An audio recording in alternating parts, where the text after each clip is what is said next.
നൽകി തന്നല്ലോ. നന്ദിയോടെ ദൈവത്തെ സ്തുതിക്കുന്നു. തുടർന്നുള്ള നിമിഷങ്ങളുടെ ദൈവത്തിലേക്ക് നമ്മുടെ ശ്രദ്ധയെ തിരിക്കാം. ഹല്ലേലൂയ. എല്ലാ കണ്ണുകളും അടച്ചാട്ട് പരിശുദ്ധ ദൈവമേ, സ്വർഗീയ നമ്മുടെ കർത്താവ്, ഞങ്ങളെ കേൾപ്പിച്ച നല്ല ആലോചനകളുടെ മുമ്പിൽ ഞങ്ങളെ തന്നെ സമ്പൂർണ്ണമായി സമർപ്പിക്കുന്നു. കർത്താവ്, ഞങ്ങളെ സന്ദർശിക്കുമ്പോൾ ഒരു കുറവുള്ളവരായി കാണുവാൻ കഴിയാതെ ഞങ്ങളെ തന്നെ ദൈവങ്ങളിലേക്ക് ശുദ്ധീകരിച്ച് സമർപ്പിച്ച് ഏൽപ്പിക്കുവാൻ കർത്താവ് ഞങ്ങളെ പ്രബോധിപ്പിച്ചല്ലോ. ഹല്ലേലൂയ. ഉണരുമ്പോൾ അവന്റെ മുഖം കണ്ട് തൃപ്തനായി തീരുവാൻ, ഹല്ലേലൂയ, ആ നിലയിലുള്ള ആത്മീക ജീവിതം ഈ ഭൂമിയിൽ കഴിപ്പാൻ കർത്താവ് ഞങ്ങളെ സഹായിക്കണമേ എന്ന് പ്രാർത്ഥിക്കുന്നു. തുടർന്നും അങ്ങയുടെ വചനത്തിന് മുമ്പിൽ അല്പസമയം ഞങ്ങളായിരിക്കട്ടെ. പരിശുദ്ധാത്മാവ് ഞങ്ങൾ സംസാരിക്കണം. ആവശ്യമാകുന്ന ആലോചനകളെ തന്ന് ഞങ്ങളെ ബലപ്പെടുത്തി ശക്തീകരിച്ച് മടക്കി അയക്കണം. തിരുനാമം മാത്രം മഹത്വമെടുക്കണം. യേശുവിൻ നാമത്തിൽ തന്നെ. ഹല്ലേലൂയ. Praise the Lord. 1 പത്രോസ് 2-ാം അധ്യായത്തിന്റെ 4 മുതൽ 6 വരെയുള്ള വാക്യങ്ങൾ പ്രാരംഭമായി നമുക്ക് വായിക്കാം.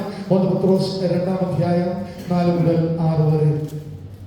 മനുഷ്യർ തള്ളിയതെങ്കിലും ദൈവസന്നിധിയിൽ ശ്രേഷ്ഠവും മാന്യവുമായ ജീവനുള്ള കല്ലായ അവന്റെ അടുക്കൽ വന്നിട്ട് നിങ്ങളും ജീവനുള്ള കല്ലുകൾ എന്ന പോലെ ആത്മീയ ഗ്രഹമായി യേശുക്രിസ്തു മുഖാന്തരം ദൈവത്തിന്റെ പ്രസാദമുള്ള ആത്മീയ യാഗം കഴിപ്പാൻ വിശുദ്ധ പുരോഹിത വർഗമാകേണ്ടതിന് പണിയപ്പെടുന്നു. ഞാൻ ശ്രേഷ്ഠവും മാന്യമായ ഒരു കല്ല് സിയോനിലിടുന്നു. അവനിൽ വിശ്വസിക്കുന്നവൻ ലജ്ജിച്ചു പോകയില്ല. വിശ്വാസമുള്ളവർ കരമുയർത്തുന്ന സ്വതന്ത്രേ. അവനിൽ വിശ്വസിക്കുന്നവൻ ലജ്ജിച്ചു പോകയില്ല. ഈ വേദഭാഗങ്ങൾ പഠിക്കുമ്പോൾ നമ്മൾ എപ്പോഴൊക്കെയോ ഈ വാക്യങ്ങളിലൂടെ കടന്നുപോയിട്ടുണ്ട് എന്ന് ഞാൻ ചിന്തിക്കുന്നു. ഇവിടെ നമ്മൾ കാണുന്ന ഒരു കാര്യം, പൗലോസ് അപ്പോസ്തലൻ ദൈവസഭയും ദൈവത്തെയും പല നിലകളിൽ ബന്ധപ്പെടുത്തി പഠിപ്പിക്കുന്ന ചില ഭാഗങ്ങളൊക്കെ നാം ശ്രദ്ധിച്ചിട്ടുണ്ട്. മണവാളനും മണവാട്ടിയും, ദൈവസഭ മണവാട്ടിയും യേശു കർത്താവും മണവാളനും എന്ന് പഠിപ്പിക്കുന്ന ഭാഗങ്ങളുണ്ട്, അല്ലെ? ഭാര്യാഭർത്തൃ ബന്ധത്തെ കാണിച്ചുകൊണ്ട് യേശു കർത്താവും മണവാട്ടിയായ സഭയെ എന്നുള്ള ബന്ധത്തെ കുറിച്ച് പഠിപ്പിക്കുന്നത് കാണിക്കാറുണ്ട്. അതുപോലെയുള്ള ഒരു ഭാഗമാണ് ഈ ഭാഗം നാം ചിന്തിച്ചിട്ടുള്ളതാണ്. ഹല്ലേലൂയ. ഇത് ഒരു ആത്മീക ഗ്രഹത്തോട് ബന്ധപ്പെടുത്തി പഠിപ്പിക്കുന്നതായി നമുക്ക് കാണാൻ കഴിയുന്നുണ്ട്. അതിന്റെ ആത്മീക ഗ്രഹത്തിന്റെ മൂലക്കല്ല് ആരാണ്? കർത്താവായ യേശു ക്രിസ്തുവാണ്, അല്ലേ? അവൻ സിയോനിൽ ഒരു മൂലക്കല്ലിടുന്നു. അവനിൽ വിശ്വസിക്കുന്ന ഒരുവനും ലജ്ജിച്ചു. മൂലക്കല്ലായ കർത്താവിന്റെ സഭ അടിസ്ഥാനപ്പെട്ടിരിക്കുന്നു. ആ സഭയുടെ മേൽ അപ്പോസ്തലന്മാരും പ്രവാചകന്മാരെയും കൊണ്ട് ദൈവസഭയെ പണിതുകൊണ്ടിരിക്കുന്നു എന്നിട്ടുള്ള ഭാഗങ്ങളൊക്കെ നാം ചിന്തിച്ചിട്ടുള്ളതാണ്. ഹല്ലേലൂയ. ഇത് മനുഷ്യർ തള്ളിയതാണ്. അവിടെ എഴുതിയിരിക്കുന്നത് മനുഷ്യർ തള്ളിയതാണ്. യഹൂദ ജനം അവനെ ക്രൂശിക്കുക, ബർബാസിനെ ഞങ്ങൾക്ക് വിട്ടുതരിക, കള്ളനെ ഞങ്ങൾക്ക് വിട്ടുതരിക, കൊലപാതകിയെ ഞങ്ങൾക്ക് വിട്ടുതന്നോ, ഞങ്ങൾക്ക് പ്രശ്നമല്ല, ബർബാസിനെ ഞങ്ങൾക്ക് വിട്ടുതരിക, ഒരു തെറ്റും ചെയ്യാത്ത പാപം അറിയാത്തവനെ ക്രൂശിക്കാമെന്ന് തന്റെ സ്വന്തം ജനവും നിലവിളിച്ചു പറഞ്ഞ് കർത്താവിനെ കൈവിടുവാനിടയായി തീർന്നു. അപ്പോൾ എന്താണ്? ഹല്ലേലൂയ. മനുഷ്യർ തള്ളിയതാണ്. മനുഷ്യർ തള്ളിയതെങ്കിലും ദൈവസന്നിധിയിൽ ശ്രേഷ്ഠവും മാന്യവുമായ ഒരു കല്ല്. ഹല്ലേലൂയ. ജീവനുള്ള കല്ലെന്നാണ് അവിടെ എഴുതിയിരിക്കുന്നത്. നമുക്കറിയാം, ഹല്ലേലൂയ, നാട്ടിലൊക്കെ ചെന്ന് കഴിഞ്ഞ് നമുക്ക് കാണാൻ പറ്റും, അല്ലെ? ജീവനില്ലാത്ത കല്ലുകളുടെ മുമ്പിൽ ആരാധിക്കുന്നവരെ, പ്രാർത്ഥിക്കുന്നവരെ ഹല്ലേലൂയ നമുക്ക് കാണുവാൻ കഴിയും. ഹല്ലേലൂയ. പ്രതികരിക്കാത്ത കല്ലുകൾ. ഹല്ലേലൂയ. ഒരു ആത്മീക ഗ്രഹത്തെ, ഹല്ലേലൂയ, പണിയപ്പെടുന്ന ഒരു ആത്മീക ഗ്രഹത്തെ താരതമ്യപ്പെടുത്തിയിട്ട് അപ്പോസ്തലൻ പൗലോസ് പറയുകയാണ്, സംസാരിക്കാത്ത കല്ലുകളെ പോലെ, പ്രതികരിക്കാത്ത കല്ലുകളെ പോലെയല്ല ഹല്ലേലൂയ സിയോനിലിട്ട് ക്രിസ്തുവാകുന്ന ഈ മൂലക്കല്ല്. ഇത് സംസാരിക്കുന്ന കല്ലാണ്. പ്രാർത്ഥനയ്ക്ക് മറുപടി തരുന്ന ജീവനുള്ള കല്ലാണ്. ആമേൻ. അങ്ങനെയാണെങ്കിൽ ജീവനുള്ള കല്ലായ അവന്റെ അടുക്കൽ വരുന്നവരെങ്ങനാകും? നിങ്ങളും ആരാധിക്കുന്നത് മരിച്ചുപോയ മൺമറഞ്ഞൊരു ദൈവത്തെ അല്ല. ഹല്ലേലൂയ. ചില രഥങ്ങളിലും കുതിരകളിലും ആശ്രയിക്കുന്നു. പ്രതികരിക്കാത്ത ഒരു ദൈവത്തെ അല്ല, സംസാരിക്കാത്ത ഒരു ദൈവത്തെ അല്ല. നാം സേവിക്കുന്ന ദൈവം ജീവനുള്ള ദൈവമാണെങ്കിൽ, ജീവനുള്ള ദൈവത്തെ സേവിക്കുന്ന അവന്റെ അടുക്കൽ വന്നാൽ നിങ്ങളും ജീവനുള്ളവരായി മാറും. Praise the Lord. ഈ ആരാധനയെ സംബന്ധിക്കുമ്പോൾ നാം ജീവനുള്ള ദൈവത്തെ ആരാധിക്കും.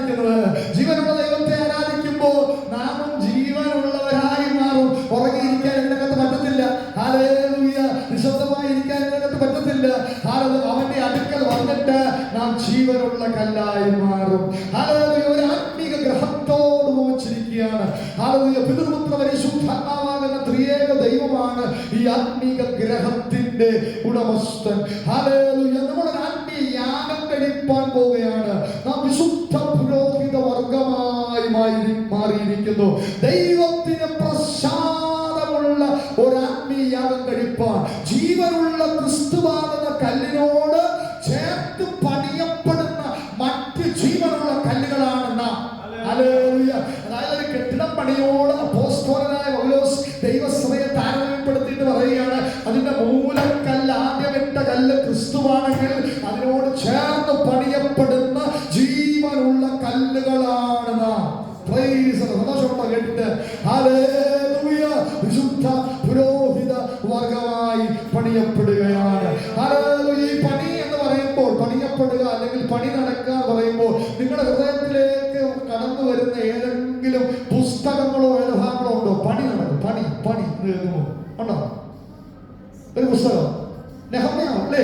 നെഹമ്യാവ് ഒരു പണി നടത്തുന്നത് നമുക്ക് കാണാൻ കഴിയുന്നുണ്ടല്ലേ?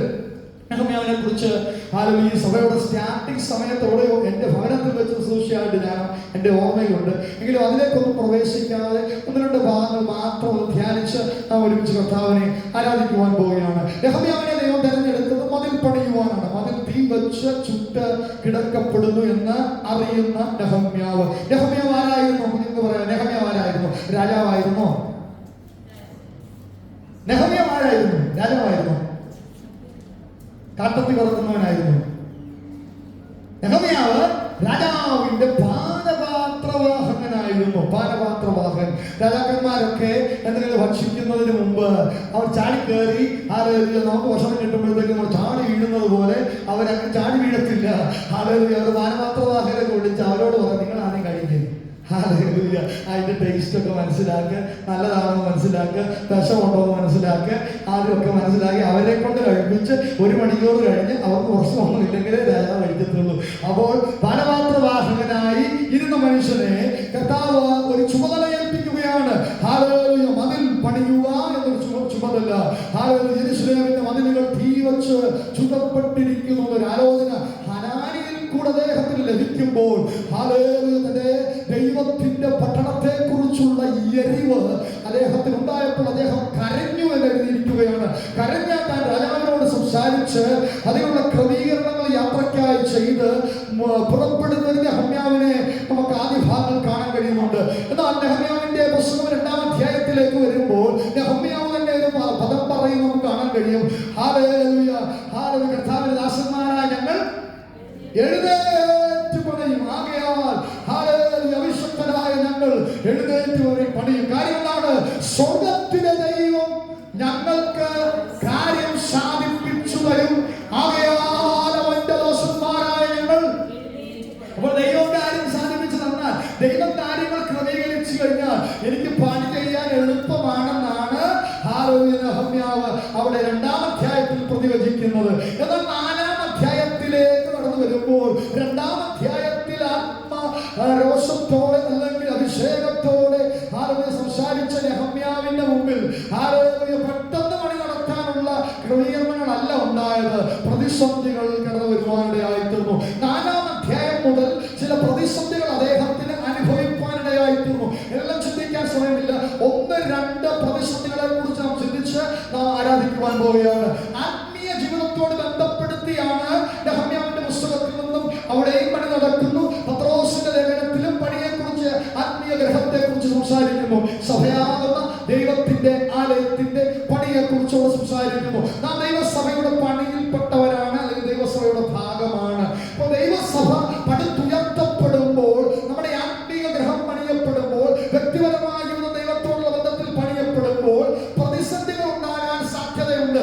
നെഹമ്യാവ് അനുഭവിച്ച പ്രതിസന്ധികളും നാം ഇപ്പോൾ അഭിമുഖീകരിക്കുന്ന പ്രതിസന്ധികളും ഏകദേശം ഒരുപോലെയുള്ളവയാണ്. നെഹമ്യാവ് എന്തൊക്കെയാണ് പ്രതിസന്ധി അനുഭവിച്ചത്? നെഹമ്യാവ് അനുഭവിച്ച പ്രതിസന്ധി, ആദ്യത്തെ പ്രതിസന്ധി പരിഹാസമായിരുന്നു. പരിഹാസം. 4-ാം അധ്യായത്തിൽ നമുക്കത് കാണാൻ കഴിയുന്നുണ്ട്. 4-ാം അധ്യായത്തിന്റെ 1-ാം വാക്യത്തിൽ എഴുതിയിരിക്കുന്നു, ഞങ്ങൾ മതിൽ പണിയുന്നു എന്ന് സൻബല്ലത്ത് കേട്ടപ്പോൾ അവർ കോപവും മഹാരോഷവും വീണ്ടും യഹൂദന്മാരെ നിന്ദിച്ചു. ഈ ദുർബലന്മാരായ യഹൂദന്മാർ എന്ത് ചെയ്യാൻ പോകുന്നു? അവിടെ എഴുതിയിരിക്കുന്ന ഫീബിൾ ജ്യൂസ് ദുർബലന്മാരായ ക്ഷീണിച്ച മാനസികമായി തകർന്ന ഇവർ എന്ത് ചെയ്യാൻ പോകുന്നു? ആക്ച്വലി പണി നടക്കുവാൻ ഒരുക്കപ്പെടുന്നവൻ മാനസികമായി തകരാൻ പാടില്ല. എന്നാൽ ശത്രു അവനെ നോക്കി പറയുന്നത് ഇവന് പണി നടത്തുവാൻ കഴിയുന്ന രീതിയിലുള്ള മാനസികമായ ബലമില്ല, ഇവൻ ദുർബലനും ക്ഷീണിച്ചവനുമാണ്. ഹല്ലേലൂയ. ഇന്ന് രാത്രിയിൽ പ്രാരംഭമായി പരിശുദ്ധാത്മാവ് നമ്മോട് സംസാരിക്കുവാൻ ആഗ്രഹിക്കുന്നു. പിശാച് നമ്മളെ നോക്കുമ്പോൾ, ഹല്ലേലൂയ, ശത്രു നമ്മളെ നോക്കുമ്പോൾ, ഹല്ലേലൂയ, നമ്മുടെ മുമ്പിൽ വച്ചിരിക്കുന്ന ദൈവപദ്ധതിക്ക് അനുസരണമായി നമ്മെ ഉപയോഗിക്കപ്പെടുവാൻ കഴിയാത്ത നിലയിൽ നാം ദുർബലന്മാരായി ക്ഷീണിച്ചവരായി തീരരുത്. Praise the Lord. ശത്രു നോക്കുമ്പോൾ ക്ഷീണിച്ച ഫീബിൾ ജ്യൂസിനെ കാണുന്നത്. ഫീബിൾ ജ്യൂസായി ഹല്ലേലൂയ പണി നടത്തുവാൻ കഴിയത്തില്ല. പുതിയ നിയമസഭയ്ക്ക് പണി നടത്തണമെന്ന് ഉത്സാഹമുള്ളവരെ ആവശ്യമുണ്ട്. ഹല്ലേലൂയ. ശത്രുവിനെ നോക്കി പറയുന്നത് ദുർബലന്മാരാണ്. എങ്ങനെ പണി നടത്തും? അവരെ സമ്മതിക്കുമോ? അവർ യാഗം കഴിക്കുമോ? ഒരു ദിവസം കൊണ്ട് പണി തീർത്ത് കളയുമോ? അടുത്തവർ ബന്ധുകിടക്കുന്ന ചണ്ടിക്കുമ്പാരങ്ങളിൽ നിന്ന് അവർ കല്ല് ജീവിപ്പിക്കുമോ? ഇന്ന് രാത്രിയിലും നമ്മുടെ ജീവിതത്തിന്റെ ചില വിഷയങ്ങളെ തകർന്ന തരിപ്പണമായ തീവച്ച ചുട്ടുകിടക്കുന്ന ചില വിഷയങ്ങളെ നോക്കി പരിഹാസത്തോടെ പിശാച് സംസാരിക്കുന്നുണ്ടെങ്കിൽ ഇത് ചണ്ടിക്കുമ്പാരമാണ്, ഇതിനകത്ത് നിന്നൊരു വിടുതൽ സംഭവിക്കത്തില്ല, ഇതിനകത്ത് നിന്നൊരു കല്ല് ജീവിക്കത്തില്ല എന്ന് പറഞ്ഞെങ്കിൽ പത്രോസിന്റെ ലേഖനത്തിലേക്ക് നമുക്ക് മടങ്ങിപ്പോയി പിശാചിനോട് പറയാൻ പറ്റും. ഹല്ലേലൂയ. ഇത് ജീവനുള്ള കല്ലിനെ ആരാധിക്കുന്ന അവന്റെ അടുക്കൽ വരുന്നവർ ജീവനുള്ള കല്ലായി മാറുന്ന ഹല്ലേലൂയ ഒരു അനുഭവമാണ്. അങ്ങനെയെങ്കിൽ ഹല്ലേലൂയ എന്ത് കിടക്കുന്ന ചണ്ടിക്കുമ്പാരങ്ങളിൽ നിന്ന് കല്ല് ജീവിപ്പിക്കുമോ എന്ന് പിശാചിന്റെ പരിഹാസത്തിന് ഇന്ന് രാത്രി നമുക്ക് മറുപടി പറയാൻ പറ്റും. അതേ, ജീവനുള്ള ദൈവം ഞങ്ങളോട് കൂടെ ഉണ്ട്. ചണ്ടിക്കുമ്പാരത്തിനകത്തു നിന്നും ഹല്ലേലൂയ കല്ല് ജീവിപ്പിക്കുവാൻ ദൈവസഭയ്ക്ക് കഴിയുമെന്ന് ഇന്ന് രാത്രി വിശ്വസിച്ച് ആ ഊരിനെ ഏറ്റെടുത്ത് ഒന്നൽപ്പസമയം ആരാധിച്ചാട്ടെ. പകർന്നു നടക്കുന്ന നിന്റെ ജോലി നടത്തുന്ന, നിന്റെ ബിസിനസ് നടത്തുന്ന, നിന്റെ ആത്മീയ ജീവൻ നടത്തുന്ന ഒരു ജീവനെ ഉത്പാദിപ്പിക്കുവാൻ ജീവനുള്ള കല്ലായ കർത്താവിന്റെ അടുക്കൽ വന്നിട്ട് ഈ ജീവനുള്ള കല്ലായി മാറി.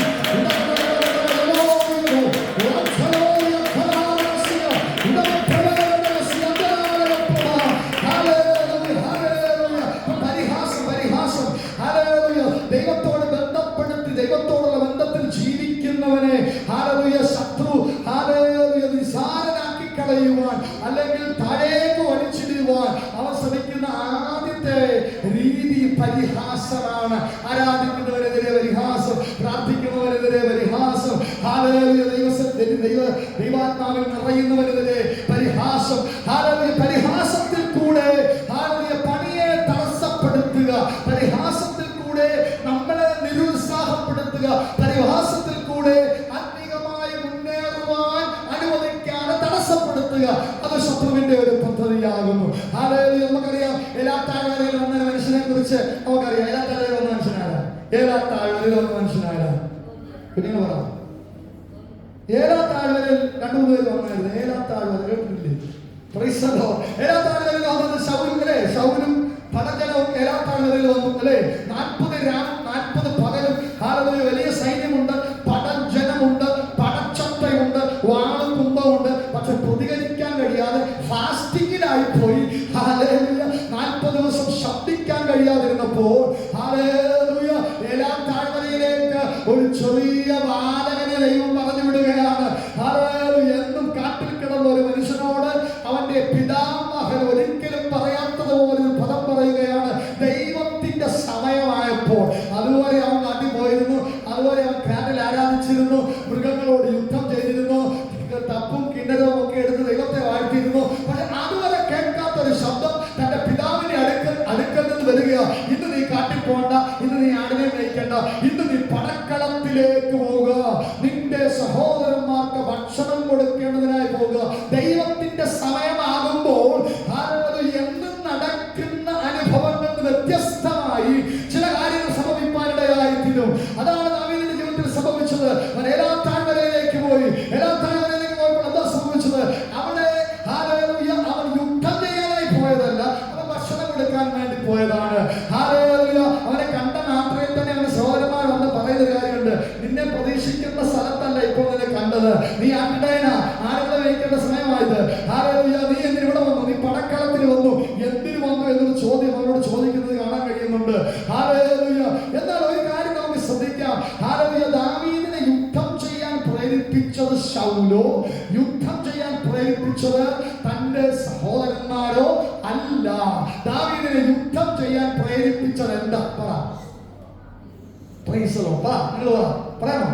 ദാവീദ് യുദ്ധം ചെയ്യാനാണ് വന്നത് അല്ല, യുദ്ധം ചെയ്യാനാണ് വന്നത്. ദാവീദിനെ യുദ്ധം ചെയ്യാൻ പ്രേരിപ്പിച്ച ഘടകം എന്താണ്? ദാവീദിനെ യുദ്ധം ചെയ്യാൻ പ്രേരിപ്പിച്ച ഘടകം താൻ സേവിക്കുന്ന ദൈവത്തെ ഒരു അഗ്രചർമ്മിയായ ഫെലിസ്ത്യൻ നിന്ദിക്കുന്നത് കണ്ടതാണ് അവനെ യുദ്ധം ചെയ്യാൻ പ്രേരിപ്പിച്ചത്. ആത്മീക ജീവിതത്തിൽ ആത്മീക യുദ്ധത്തിന് നമ്മെ തയ്യാറെടുപ്പിക്കുന്നത് എന്താണെന്ന് അറിയാമോ? നമ്മുടെ ദൈവത്തെ കുറിച്ചുള്ള എരിവാണ്.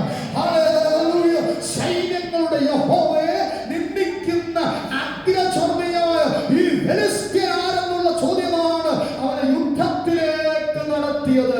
ആ ഭാഗം ശ്രദ്ധിക്കുമ്പോൾ നമുക്കറിയാം. പലപ്പോഴും ദാവീദിന്റെ കാര്യങ്ങളൊന്നും എടുക്കാൻ എന്തോ ഈ ഭാഷമാർക്ക് ദാവീദോളം നിന്ദിക്കും. എന്നാൽ ഞാൻ ഈ വേദഭാഗത്തോട് ചേർന്ന് വന്നതുകൊണ്ടാണ് അത് എടുത്തത്. 1 അധ്യായത്തിൽ 43 വാക്യത്തിൽ ഇങ്ങനെ എഴുതിയിരിക്കുന്നു, നീ വടികളുമായി എന്റെ നേരെ വരുവാൻ ഞാൻ നായോ എന്ന് ചോദിച്ച് തന്റെ ദേവന്മാരുടെ നാമം ചൊല്ലി ദാവീദിനെ ശപിച്ചു. എന്നിട്ട് അവനെ പരിഹസിക്കുകയാണ്, നിന്റെ മാംസം ആകാശത്തിലെ പക്ഷികൾക്കും കാട്ടിലെ മൃഗങ്ങൾക്കും ഇരയാക്കുന്നുണ്ട്.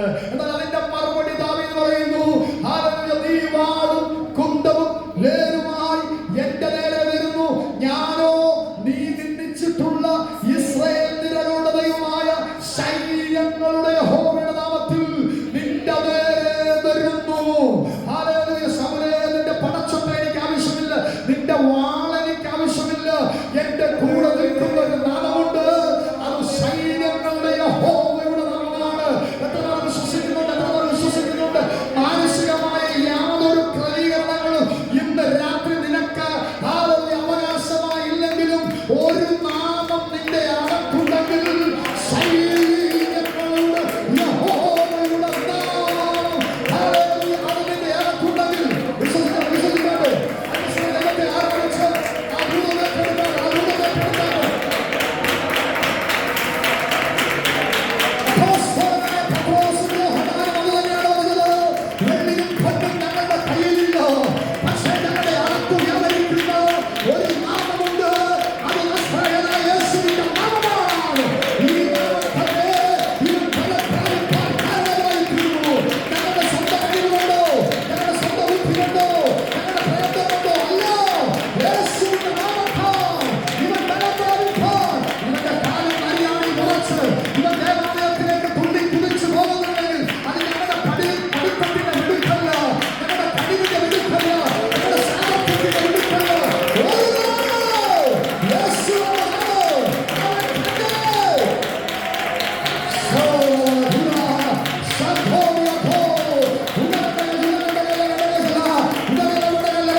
സൈന്യങ്ങളുടെ യഹോവയുടെ നാമം. എനിക്ക് വേണ്ടി നിൽക്കുന്ന ഒരു ദൈവമുണ്ട്, എനിക്ക് വേണ്ടി സംസാരിക്കുന്ന ഒരു ദൈവമുണ്ട്, എനിക്ക് വേണ്ടി യുദ്ധം ചെയ്യുന്ന ഒരു ദൈവമുണ്ട്. എത്ര പേർ വിശ്വസിക്കുന്നുണ്ട്? എത്ര പേർ വിശ്വസിക്കുന്നുണ്ട്? എനിക്ക് വേണ്ടി യുദ്ധം ചെയ്യുന്ന ഒരു ദൈവമുണ്ട്.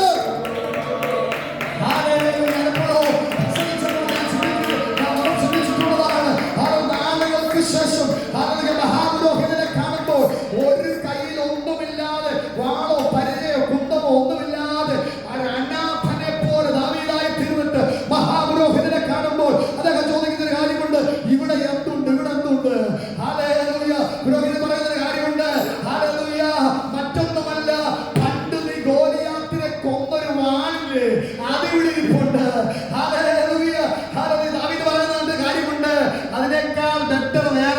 വേണ്ടേ? Praise the Lord. Hallelujah. വാളും കുന്തവും ഒന്നുമില്ലാതിരുന്ന സമയത്ത് എന്റെ മേലൊരു അഭിഷേകത്തെ പകർന്ന് ഫെലിസ്ത്യനായ മകനെ തകർത്ത് കളഞ്ഞ് അവന്റെ പുറത്ത് കയറി ഇരുന്ന് അവന്റെ വാളൂരി അവനെ കൊല്ലുവാൻ എനിക്ക് ബലം പകർന്ന ദൈവം ആരാണ് എനിക്ക് ഇന്ന് രാത്രി വാളുകൊണ്ടല്ല പരിചയമുണ്ടല്ലോ ദൈവം യുദ്ധം ചെയ്യുന്നത്.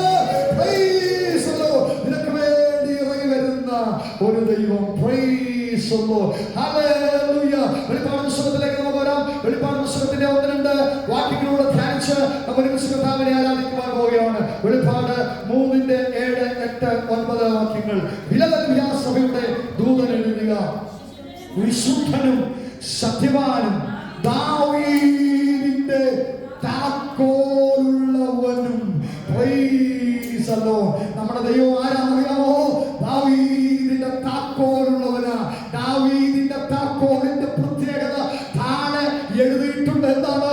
ദാവീദിന്റെ താക്കോലുള്ളവൻ ആരും അടയ്ക്കാതെ വണ്ണം തുറക്കുകയും ആരും തുറക്കാതെ വണ്ണം അടയ്ക്കുകയും ചെയ്യുന്നവൻ. ഇന്ന് രാത്രി നിനക്കെതിരെ ഒരു വാതിൽ ദൈവം അടച്ചാൽ അതിനെ തുറക്കാൻ ഒരു പിശാചിന് കഴിയത്തില്ല. നിനക്ക് വേണ്ടി ദൈവം ഒരു വാതിൽ തുറന്നാൽ അതിനെ അടയ്ക്കുക ഒരു ദുഷ്ടനും കഴിയത്തില്ല. ദൈവം അടച്ചെങ്കിൽ അതിനെ തുറക്കാൻ ആർക്കും കഴിയത്തില്ല. ദൈവമാണ് പിന്നീട് തുറന്നത്. ഹല്ലേലൂയ. ആരും അടയ്ക്കാതെ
തുറക്കുന്നവൻ, ആരും തുറക്കാതെ വണ്ണം അടയ്ക്കുന്നവൻ അരുളി ചെയ്യുന്നത്.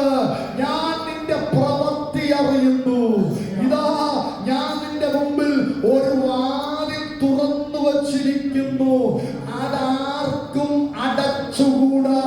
ഇന്ന് രാത്രി വചനം കേൾക്കുമ്പോൾ ഒന്ന് വിശ്വസിച്ച ദൂത് മാറോട് ചേർത്ത് പിടിക്കാമോ? ഹല്ലേലൂയ. ഈ പട്ടണത്തിൽ പലരുടെയും വാതിലുകൾ അടഞ്ഞു പോയാലും സ്വർഗത്തിലെ ദൈവം ഹല്ലേലൂയ എന്റെ കുടുംബത്തിന് വേണ്ടി, എന്റെ സഭയ്ക്ക് വേണ്ടി ഒരു വാതിൽ തുറന്നിടൂ, ഒരു വാതിൽ തുറന്നിടൂ. ആർക്കും അടച്ചുകൂടാതെ ആത്മീയമായ അനുഭവമുള്ള ബന്ധത്തിൽ, ശാരീരികമായ വിടുതലുള്ള ബന്ധത്തിൽ, എന്റെ ജോലിയുള്ള ബന്ധത്തിൽ, എന്റെ വിശ്വാസമുള്ള ബന്ധത്തിൽ ദൈവം എനിക്ക് വാതിൽ തുറക്കും. ഞാൻ നിന്റെ മുമ്പിൽ ഒരു വാതിൽ തുറന്നു വെച്ചിരിക്കുന്നു, അതാർക്കും അടച്ചുകൂടാ. ഇന്ന് രാത്രി വിശ്വസിച്ചാലേ ഇന്ന് രാത്രി